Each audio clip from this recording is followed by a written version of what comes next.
বাবা সুলতান উদ্দিন, গ্রাম বরুণ, থানা কাপাসিয়া, জেলা গাজীপুর।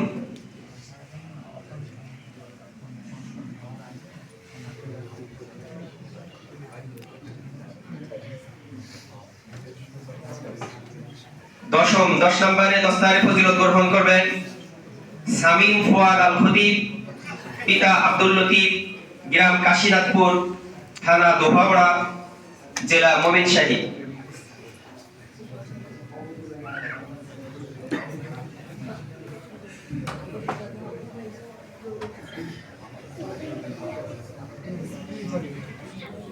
এগারো নম্বর দস্তারে ফজিলত গ্রহণ করবেন মাওলানা মুফতি জুলফিকার আলী, পিতা জাবেদ আলী, গ্রাম আলোকছাড়ি, থানা খানসামা, জেলা দিনাজপুর।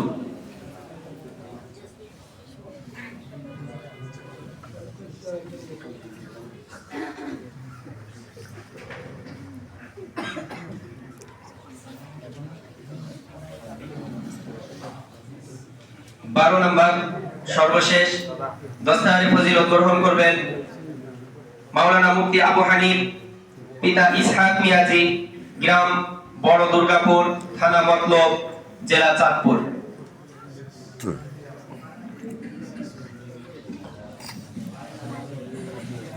এই সবাই পিছনে আসো।